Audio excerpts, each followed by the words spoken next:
सभी के सामने फिर उपस्थित हुआ हूँ अपने नए YouTube channel Gurukul number 1 math study centre में। आज मैं आप लोगों के सामने संख्या पद्धति का 5वां दिन का 5वां क्लास लेकर के आया हूँ। एक बहुत ही महत्वपूर्ण टॉपिक है जो कि आपको अक्सर आप देखिएगा, उससे संबंधित आपको एसएससी रेलवे के एग्जाम में पूछता है प्रश्न। तो आज का जो मेरा टॉपिक है वह है हमारा अभाज्य संख्या। अब अभाज्य संख्या को मैंने पिछले क्लास में उसके बारे में मैंने बताया था, लेकिन डिफिनेशन बताया था। आज आइए उससे संबंधित हम लोग जानते हैं कि क्या है वह महत्वपूर्ण बिंदु जिससे संबंधित अक्सर आप देखेंगे कि रेलवे में या एसएससी के एग्जाम में कुछ न कुछ प्रश्न से आते रहते हैं।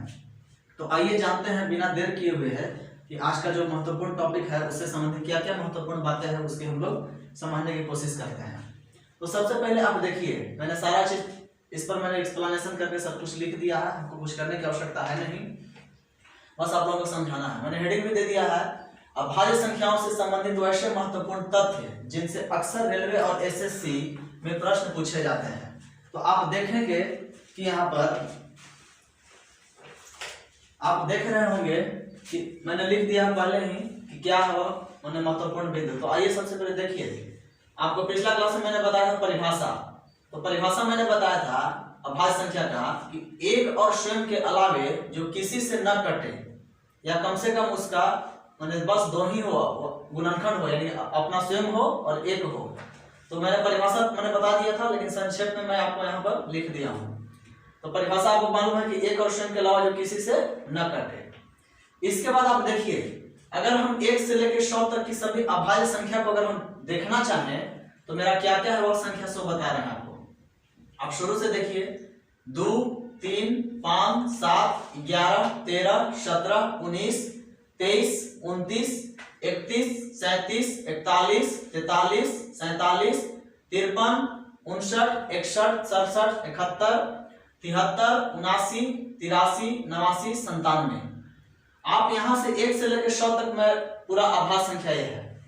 तो आइए इससे संबंधित क्या है वह महत्वपूर्ण तथ्य जिससे परीक्षा में प्रश्न पूछता है उसको हम लोग देखिए। आप इसमें अगर देख रहे होंगे तो सबसे पहला जो सबसे प्रथम अभाज्य संख्या है वह है मेरा 2 है। उसके बाद आप ये भी देख रहे होंगे कि अगर सबसे छोटा इसमें अगर कोई अभाज्य संख्या है तो वह भी मेरा 2 है।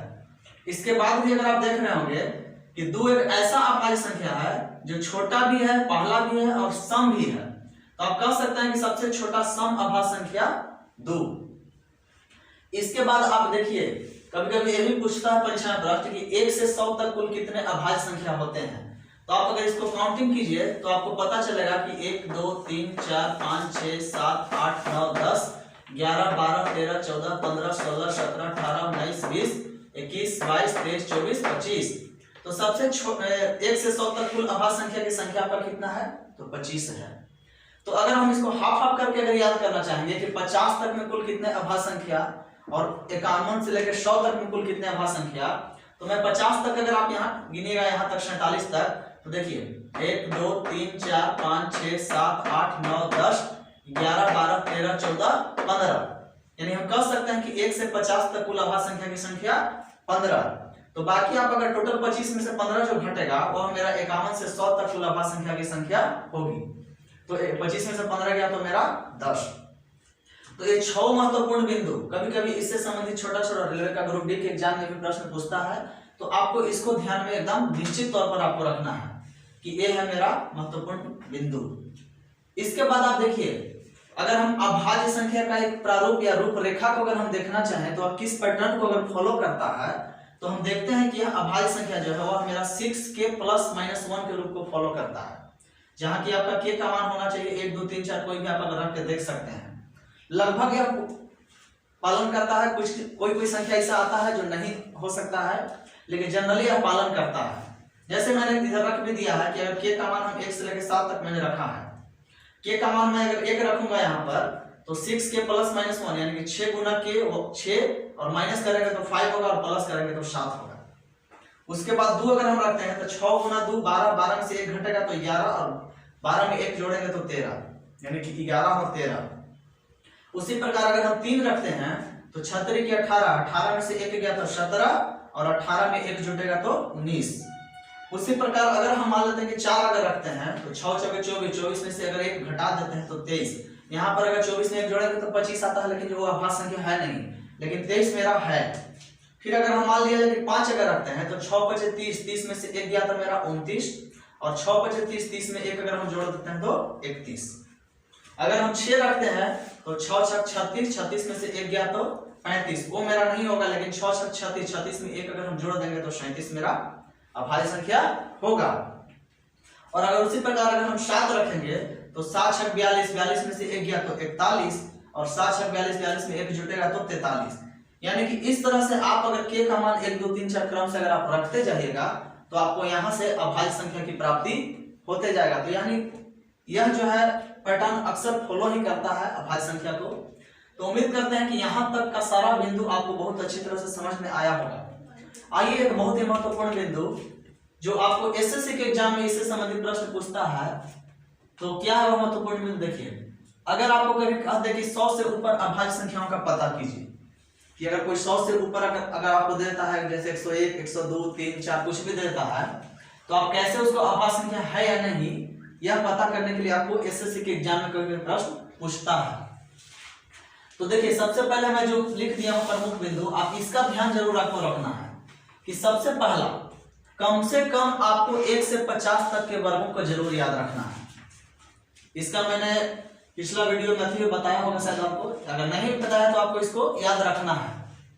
तो जैसे देखिए आपका 1 के वर्ग 1, 2 के वर्ग 4, 3 के वर्ग 9, 4 के वर्ग 16, 5 के वर्ग 25, 6 के वर्ग 36, 7 के वर्ग 49, 8 का वर्ग 64, 9 का वर्ग 81, 10 का वर्ग 100, 11 का वर्ग 121, 12 का वर्ग 144, 13 का वर्ग 169, 14 का वर्ग 196, 15 का वर्ग 225, 16 का वर्ग 256, 17 का वर्ग 289, 18 का वर्ग 324, 19 का वर्ग 361, 20 का वर्ग 400, 21 का वर्ग 441, 22 का वर्ग 484, 23 का वर्ग 529, 24 का वर्ग 576, 25 का वर्ग 625, 26 का वर्ग 676, 27 का वर्ग 729, 28 का वर्ग 784, 29 का वर्ग 841 और 30 का वर्ग 900। मैंने 30 तक यहाँ लिख दिया है और इसी तरह से आगे वर्ग है, लेकिन आपको ज्यादातर इतना तक में बहुत सारा प्रॉब्लम बन जाएगा। तो सबसे पहला काम आपको करना है कि कम से कम 1 से 50 तक के वर्ग को आपको याद रखना जरूर है।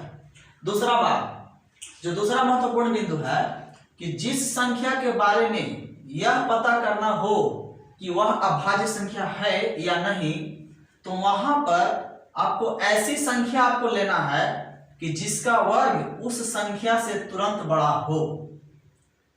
और तीसरा बात कि इसके बाद उस लिए गए संख्या के नीचे की सभी अभाज्य संख्याओं को लिख देना है। तीसरा बात, इसके बाद उस लिए गए संख्या के नीचे के सभी अभाज्य संख्याओं को लिखना है। अगला बात कि इसके बाद वह लिया गया संख्या और उसके नीचे की सभी अभाज्य संख्याओं से उस संख्या में भाग दीजिए जिसके बारे में यह पता करना है कि वह अभाज्य संख्या है या नहीं।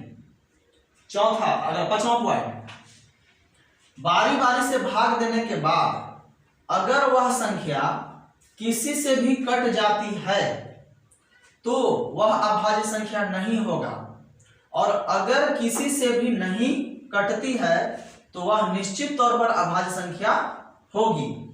यानी कहने का मतलब क्या है कि मान लीजिए कि अगर हमको 101 एक संख्या लेना है जिसके बारे में हमको पता करना है कि वह अभाज्य संख्या है या नहीं, तो सबसे पहले हमको 1 से लेकर 50 के बीच में कोई वैसा संख्या का चयन करना है कि जिसका वर्ग आपको 101 से जस्ट मान लीजिए ज्यादा हो। तो उस स्थिति में अगर हम 10 का वर्ग करते हैं तो 100 आएगा जो कि कम है उससे, लेकिन 11 का वर्ग अगर करते हैं तो 121 है जो कि आपका 101 से बड़ा है।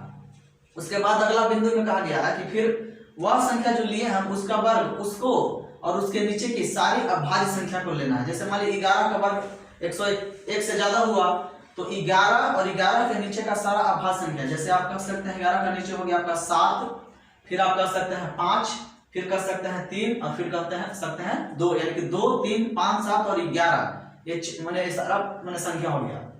इसके बाद अगला बिंदु में कहा गया है कि वह संख्या और उसके नीचे की सारी अभाज्य संख्या से उस संख्या में भाग देना है जिसके बारे में पता करना है कि वह अभाज्य संख्या है या नहीं। अगर 101 के बारे में हमको पता करना है तो हमको उसमें भाग देकर देखेंगे, 11 से देंगे, फिर हम 2 से देंगे, 3 से देंगे, 5 से देंगे और 7 से देंगे। यानी कि 2, 3, 5, 7 और 11 यानी पांचों संख्या से भाग दे करके हम देखेंगे। भाग देने के बाद अगर वह संख्या किसी से भी अगर कट गया तो आप समझिए कि वह कभी भी अभाज्य संख्या नहीं होगा, क्योंकि अभाज्य संख्या का नियम है कि वह एक और शून्य के अलावा किसी से कट ही नहीं सकता है। तो जब कट ही गया तो अभाज्य संख्या कहां से होगा, नहीं होगा। लेकिन अगर वह मान लेते हैं सॉरी कट गया तो अभाज्य संख्या कभी नहीं होगा। लेकिन अगर वह किसी से नहीं कटता है, 2, 3, 5, 7 और 11 से अगर नहीं कटता है तो हम समझ जाएंगे कि जब वह किसी से नहीं कट रहा है इसका मतलब है कि वह एक से ही कटेगा और स्वयं से कटेगा और इसके अलावा किसी से नहीं कटेगा। तो उस परिस्थिति में हम कह सकते हैं कि वह मेरा संख्या हर हाल में मतलब अभाज्य संख्या होगा ही होगा। तो देखिए उदाहरण के लिए हमने लिख भी दिया है कि प्रश्न के रूप में कि जांच करके बताइए कि 173, 341, 437 और 811 अभाज्य संख्या है कि नहीं। जैसे देखिए अब अगर हम 173 लेते हैं तो हम देखेंगे कि कौन ऐसा संख्या लेंगे कि जिसका वर्ग 173 से ज्यादा होगा। तो 14 का वर्ग चूंकि हम जानते हैं कि 14 का वर्ग 196 होता है जो कि 173 से जस्ट बड़ा है। तो 14 का वर्ग ले लिया मैंने।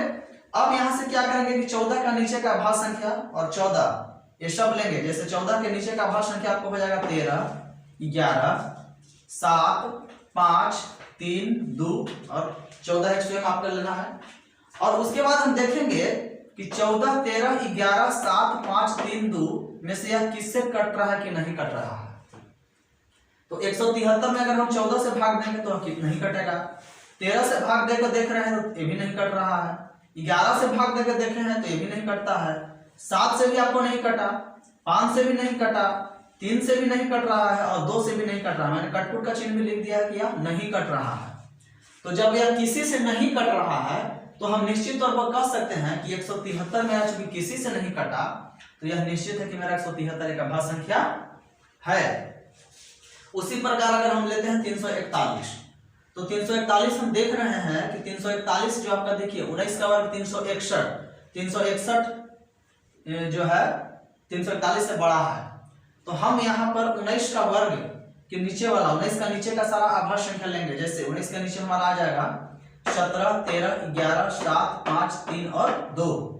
तो अब यहाँ हम भाग देंगे किससे, 19 से, 17 से, 13 से, 11 से, 7 से, 5 से, 3 से, 2 में 341 भाग देकर के हम देखेंगे। 19 से भाग देंगे तो नहीं कट रहा है। अगर हम 17 से भाग देकर देखते हैं तो नहीं कट रहा है। 13 से भाग देकर के देखते हैं तो भी नहीं कट रहा है। लेकिन जैसे हम 11 से भाग देते हैं 33 और 1, 11 कट जा रहा है, 11 से कट गया।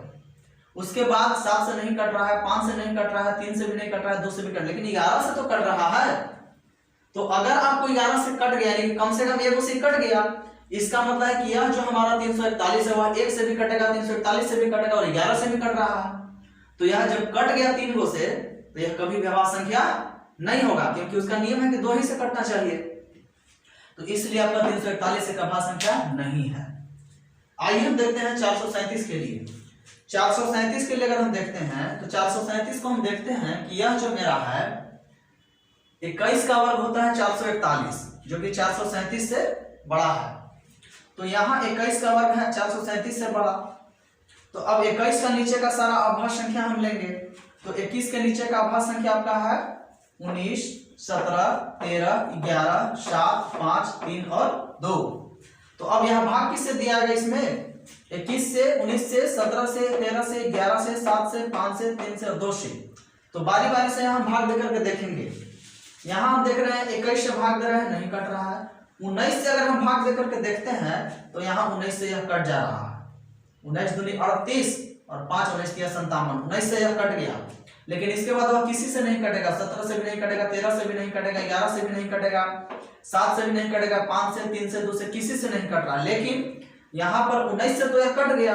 तो जब यह 1 से कट गया इसका मतलब है कि वह 1 से भी कटेगा, 437 से भी कटेगा, 19 से भी कटेगा।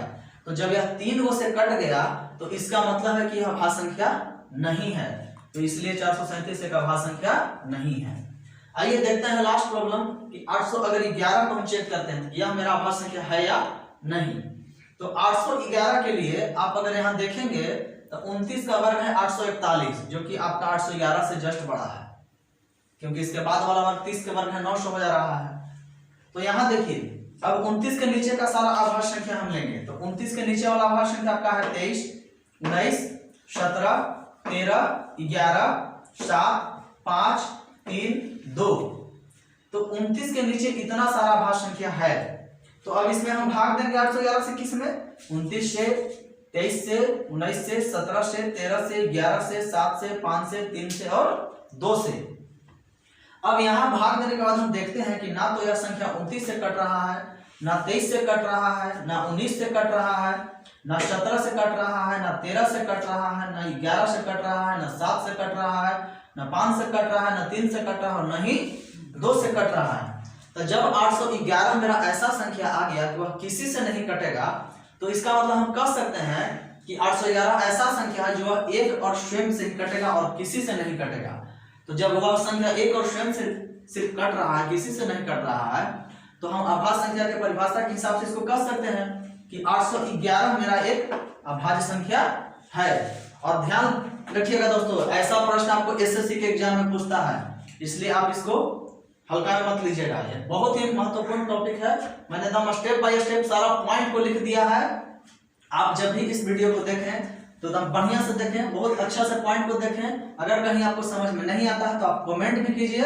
और उम्मीद करते हैं कि इतना अच्छी तरह से मैंने जो आपको यह समझाया है अभाज्य संख्या से संबंधित, जो कि रेलवे एसएससी में पूछा जाता है, उम्मीद करते हैं कि आपको बहुत अच्छी तरह से समझ में आया होगा।